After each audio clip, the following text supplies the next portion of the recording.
의성권 의원님, 그렇게 반말을 하시면서 방탄단식에 돌입한 이재명 대표를 비호하고 싶으십니까?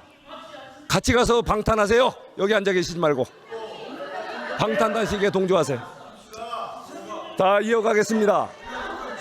저기 위원장님, 좀 질서 좀 잡아주세요. 자, 시간 중단하시고 질서 잡아주세요. 계속하세요. 자, 송석준 의원님,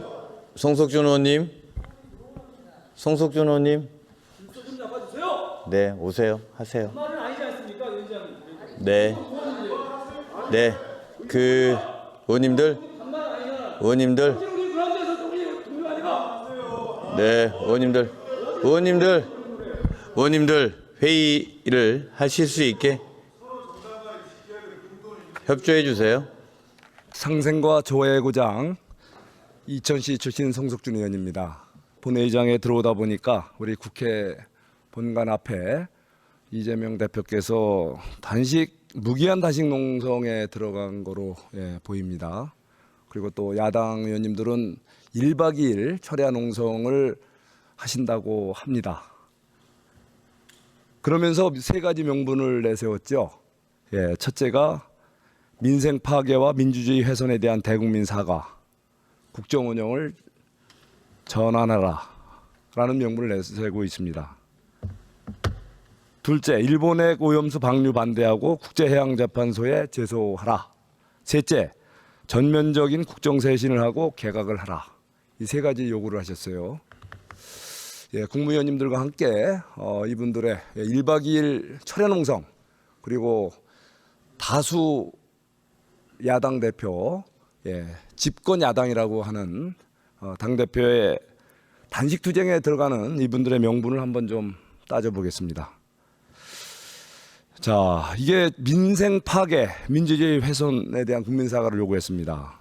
민생 파괴, 저는 사실 지난 문재인 정권 5년을 돌아봅니다. 저는 문재인 정권 5년 동안에 3탄 4기열을 야기했다. 다시 말해서 민생 파탄, 그리고 우리 경제 파탄, 민생 도탄, 그리고 세금 폭탄으로 정말 경제를 어렵게 만들고, 그리고 외교 참사, 안보 위기, 사회 분열을 초래한 그 부분에 대해서 진정한 반성, 정권을 내주고도 제대로 안 하는 것 같습니다. 주택 시장 실패했던 거에 대해서는 제가 사과를 들어봤지만 외교 참사, 안보 위기, 사회 분열에 대한 반성 들어본 적이 없습니다. 국무총리님, 자, 우리 민생 파괴, 민주주의 훼손에 대해서 대국민 사과를 하라라고 얘기하시는데 어떻게 생각하십니까? 저는 동의할 수 없습니다. 민생의 어려움을 극복하기 위해서 그동안에 9번 이상의 민생 대책을 내놨고, 또 각종 관세 정책이나 또 금융 취약계층을 위해서 많은 정책을 계속 내놓은 지난 1년 3개월이었습니다. 그리고 경제 문제도 사상 초유의 고금리 하에서도 우리가 경제 위기를 극복해 가면서 중장기적으로 지속 가능한 성장을 하기 위한 규제개혁 혁신을 포함한 구조개혁을 아주 과감하게 해나가고 있습니다. 물론 국회에서의 법률이 아직도 많이 계류가 돼 있어서 원하는 만큼의 그런 성취는 못하고 있다라는 말씀을 솔직히 드립니다. 이런 문제에 대해서 저는 좀 더 민생과 경제를 걱정하는 우리 국회가 더 좀 적극적으로 이런 문제에 대해서 좀 결정을 해주시고 과단성 있는 그런 입법 활동도 해주시기 바랍니다.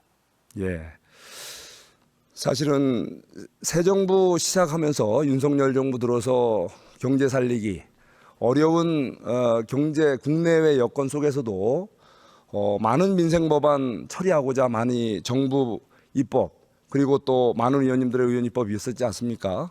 그렇지만 번번이 발목 잡기의 민생 법안은 아직도 잠자고 있고 통과되기 돼서는 안 될 갈등 법안들만 줄줄이 통과시켜서 결국은 제2 요구를 받는 국회를 참으로 스스로를 우습게 만드는 그런 행포, 다수 행포에 대해서 참 다시 한번 생각을 해보게 됩니다.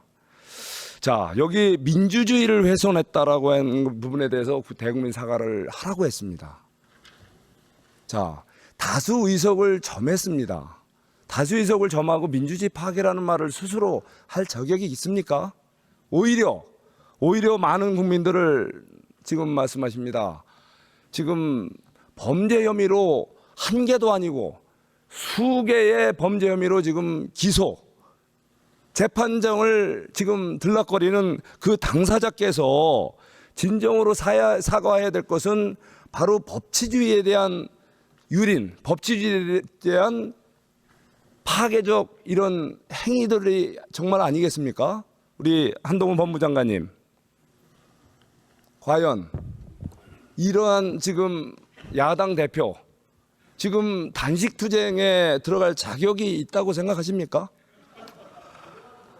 단식 투쟁에는 자격은 없겠습니다만 뭐 일단 그렇게 뭐 비장하고 거창한 것까지는 제가 모르겠고요. 개인 비리 혐의로 소환 통보받고 단식하는 것이 정당한 소환 사유가 될 수는 없고요. 국민 공감 받기 어렵다고 생각합니다. 예.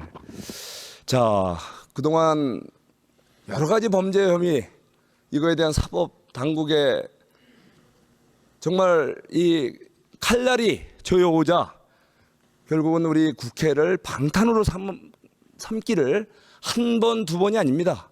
예. 결국은 국회 방탄으로도 부족했었는지 결국은 온몸으로 법의 심판을 피하려는 바로 이번 단식이야말로 방탄 단식 아니겠습니까?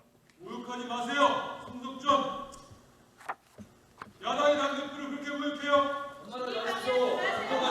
의성권 의원님 그렇게 반말을 하시면서 방탄 단식에 돌입한 이재명 대표를 비호하고 싶으십니까? 같이 가서 방탄하세요. 여기 앉아 계시지 말고 방탄 단식에 동조하세요. 자, 이어가겠습니다. 저기 위원장님 좀 질서 좀 잡아주세요. 자, 시간 중단하시고 질서 잡아주세요. 기도하세요. 자, 송석준 의원님,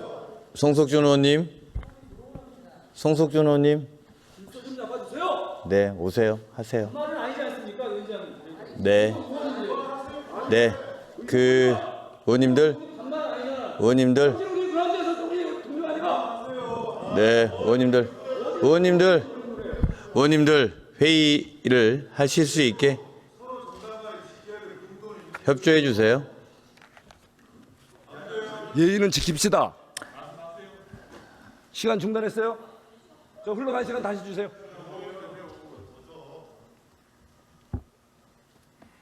자, 두 번째입니다.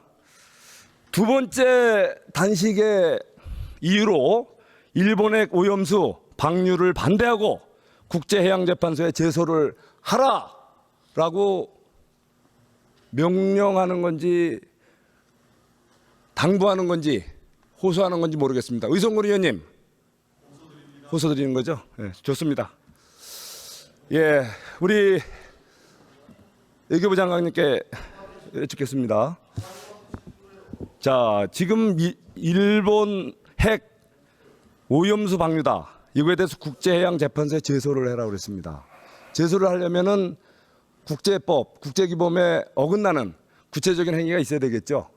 자, 이 부분에 대해서 어떻게 생각하십니까? 이번 방류가 국제규범, 국제법 위반해서 국제해양재판소에 제소할 사유가 된다고 생각하십니까? 네, 이제 제소를 위해서는 이제 요건이 있어야 합니다. 유엔 해양법상의 유엔 해양법 협약에 보면 환경 보호 의무가 있습니다. 이것을 만약에 이제 위반했을 경우에 이론상 협약상 절차에 따라서 제소하거나 또 잠정 조치 검토가 가능합니다. 이것은 이제 구체 상황에 따라서 환경보호 조치의 의무라든지 또는 협력 의무라든지 또 모니터링 의무라든지 이런 위반 여부를 검토할 수 있을 것입니다. 그러나 실제 이러한 제소가 이루어졌을 때 또 승소하기 위해서는 구체적인 사실관계, 입증 책임, 또 과학적 증거 이런 요소들을 종합적으로 검토해야 되기 때문에 이것을 구체적으로 판단하지 않고 그냥 제소하는 것은 상당히 위험 부담이 있고 그렇기 때문에 과거의 그 문재인 정부에서도 이 문제를 검토하고 결론을 내지 않고 제소를 하지 않은 것으로 그렇게 알고 있습니다. 예. 자, 일본이 만일에 안전 기준을 위반하거나 해양 보호 의무 규정을 위반할 경우에 어떻게 할 것입니까, 우리 정부는? 만약에 그런 이 안전 조치를 위반하거나 또는 이상 상황이 발생하거나 아니면 또 급박한 위험이 발생할 경우도 성장할 수 있습니다. 그랬을 경우에는 그럼에도 불구하고 일본이 방류를 지속한다면 이를 막기 위한 잠정 조치 검토도 가능합니다. 이것은 물론 가정적인 이야기이긴 합니다만은 그러한 여러 가지 법률적인 검토를 늘 정부에서는 하고 있어야 한다고 생각합니다. 예, 그 어떤 경우에도 국민들이 우려할 만한 상황이 생긴다면 우리 정부는 언제든지 즉각 대응 조치, 강력한 어떤 조치라도 취할 각오가 돼 있으시다는 말씀이죠? 네, 그렇습니다. 우리 정부가 초지일관 이 문제는 과학적 객관적 관점에서 안정성이 검증되고 국제법과 국제 기준에 부합하게 처리되어야 한다는 입장이기 때문에 만약의 경우에 가정적으로 일본의 이런 배출 실시 과정에서 안전성에 문제가 발생하거나 또 이런 국제법이나 국제 기준에 위반되는 상황이 발생한다면 당연히 그러한 점에 근거해서 대응이 가능하다고 생각합니다. 예. 혹시 만약에 어민 피해가 실제 방류와 상관관계가 갖는 피해가 발생한다면 또 어떤 조치를 취할 그런 각오가 돼 있으신가요? 네, 뭐 우리 정부는 어민의 피해가 발생하지 않도록 저희 뭐 외교부, 해수부를 비롯해서 모든 관련 부서가 최선의 노력을 다하고 있습니다. 아까 총리께서 말씀하신 대로 국민의 건강과 안전을 담보로 타협할 수는 없습니다. 또 가정을 전제로 해서 말씀드리는 것이 적절치는 않겠습니다만은 우리 국민의 피해와 오염수 방류 사이에 어떤 직접적인 인과관계가 입증이 되고 또 일본의 행위의 위법성이 인정이 된다면 당연히 이것은 국제법에 따라서 최선의 보호 복구 노력을 하는 것이 정부의 의무라고 생각합니다. 예, 그걸 확실히 해주셔야 됩니다. 자, 그런데 이런 의미에서 이번에 표현을 국제기구에서 우리가 오염 처리수의 방류 아닙니까? 그죠? 그런데 이게 이번에 단식 투쟁 명분으로 내세우신 것이 핵 오염수 방류라는 표현을 썼어요. 사실 이거는 국민들에게 끔찍한 공포감을 조성할 수도 있는 거 아니겠습니까? 분명히 핵 오염원을 여러 가지 알프스 장비라든가 그런 거름 장치를 거치고 최소한의 이런 처리수를 최소한의 오염이 된 그 처리수를 방류하는 거 아니겠습니까? 그렇습니다. 뭐 IAEA에서는 이 물을 트리티드 워터 이렇게 얘기하고 있습니다. 처리수라고 얘기하고 있습니다. 일본에서는 알프스 트리티드 워터라고 얘기하고 있고요. 중국에서는 핵 오염수라고 이렇게 얘기를 하고 있습니다. 예. 제 생각으로는 이 오염수가 처리되기 전에 오염수와 처리된 이후에 오염수는 다르다고 생각합니다. 예. 과학적으로 이것은 다릅니다. 그렇기 때문에 이것을 과학적으로 처리된 오염수라고 하는 것이 정확하고 줄여서 오염 처리수라고 하는 표현도 과학적으로는 더 정확할 수 있다고 생각을 합니다. 예, 그렇더라 하더라도 문제가 된다면 즉각 조치를 취할 것이고 또 어민 피해가 발생한다면 단호하게 거기에 대해서 보상 문제까지 논의하실 거죠. 정부의 당연한 예. 의무입니다. 예, 좋습니다.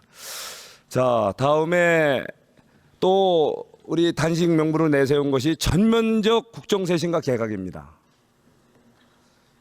야당 의원님들께도 정말 여쭙고 싶습니다. 과연 지금 개각을 요구할 자격이 있으십니까? 윤석열 정부 탄생한 지 1년이 지났습니다. 그런데 언제 조각이 마무리됐습니까? 우리 방통위원장님? 저 뒤에 있어요. 예. 언제 위원장입니다. 최종 임기를 시작하셨고 지금 심정이 어떠신가요? 예, 지난 월요일 날 시작했습니다. 뭐 만시지탄의 감이 있죠. 예. 맞습니다. 소위 윤석열 정부를 탄생시킨 건 국민입니다. 국민을 존경하고 존중한다면 야당 의원님들께서 적어도 무엇보다도 먼저 조각에 협조하는 건 기본 아닙니까? 1년이 지나도록 조각을 방해했었습니다. 발목 잡기 했습니다. 그뿐입니까? 어렵게 취임하신 우리 존경하는 우리 행정안전부 장관님, 도대체 잼버리 새만금 잼버리 대회를 앞두고 어렵게 부족하다고 해서 가장 핵심 부처인 행안부를 공동조직위원회 우리 장관을 조직위원장으로 새로 우리 구성했지 않습니까? 그래 놓고는 얼마 만에 탄핵을 했어요. 도대체 새만금 잼버리 대회 성공을 원하는 건지, 새만금 잼버리 대회를 방해하고 싶은 건지, 그 핵심 주무장관, 핵심 역할을 하셔야 될 분을 탄핵을 시켜서 6개월간을 잼버리 대회 며칠 전에 복귀하셨지 않습니까? 우리 행안부 장관님 혹시 하실 말씀 있으십니까? 예, 어이가 없으시죠? 예, 이제라도 제대로 국정 늦게 돌아오셨으니 정말 제대로 직을 수행해 주시길 바랍니다.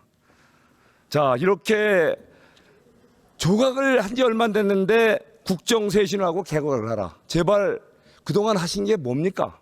야당 의원님들, 다수의 폭거, 발목 잡기, 한마디로 국민들이 보기에 얼마나 이 다수 의석을 갖고 할 수 있는 일이 많았을 텐데 이렇게 민생을 발목 잡고 정부가 일하는 것을 건건이 방해하는 그 행태, 이제야말로 반성하고 진정으로 여러분들이 국민들이 원하시는 거는 진정한 야당의 혁신, 예, 반성, 그런 거 아니겠습니까?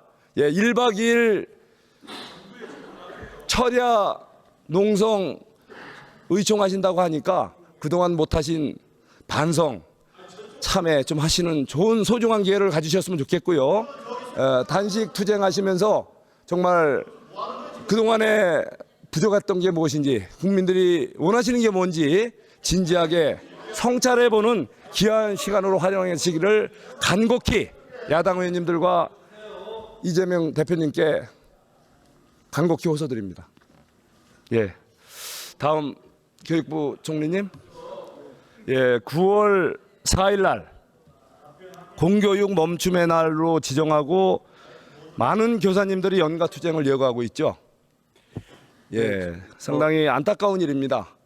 예, 우리 초등학교의 교사께서 정말 학교 교육 현장에서 극단적인 선택으로 안타까운 이런 삶을 마감했습니다. 정말 이거 있을 수도 없고, 정말 우리 대한민국의 교육 현실, 예, 무너져가는 교권, 이 현실을 어떻게 바로잡고 또 이 교사들의 이런 정말 간절한 바람에 대해서 어떻게 교육부에서 부응할 건지 요거에 대해서 말씀 좀 해주시기 바랍니다. 네, 말씀하신 서희초 선생님의 이제 안타까운 죽음 이후에 사실 교육계가 어떻게 보면 한마음 한뜻으로 이제 교권 회복에 나서고 있습니다. 그래서 교육부 차원에서도 지금 이제 특히 이제 교사의 그동안 이제 불확실했던 생활 지도 권한을 확실하게 그 범위와 내용을 정해서 고시로 발표를 했고요. 이제 9월 1일자에 이제 시행이 됩니다. 그래서 그 고시에 따르면 이제 학생들을 지도하는 구체적인 방법들이 이제 다 제시가 되어 있습니다. 예컨대 뭐 과거에는 이제 휴대폰만 하더라도 아이들이 수업 시간 휴대폰을 볼 때 제지를 하기 힘들었습니다. 근데 지금은 이제 주의를 2번 주고 안 되면 이제 분리 보관까지 할 수 있게 한다든가 하는 예. 구체적인 권한들을 드리게 됐고요. 또 오늘 또 법안 그만 소위에서 이제 하시죠. 네. 예, 잘 알겠습니다. 예, 시간이 없으니까 예, 어쨌든 이번에 교육계 혼란 잘 또 교사님들의 요구를 잘 수렴하셔서 좋은 대책 만들어 주시기 네, 바랍니다. 그렇게 하겠습니다. 예. 자, 제가 오늘 한강사랑 포럼이라는 데를 다녀왔습니다. 총리님. 예, 그 자리에 우리 경기도 동남부권의 6개 시장 군수들이 모여서 이렇게 규제 개혁, 동남부권의 첩첩이 생긴 환경 규제, 또 여러 가지 수도권 규제 이런 거에 대한 그 규제 개선 건의를 드렸는데 오늘 그 아마 전달이 됐습니다. 나가서 보시고 다녀오시기 바랍니다. 예, 고맙습니다. 수고 많으셨습니다. 네. 상생과 조화의 정치 송석준 의원님 고생하셨습니다. 다음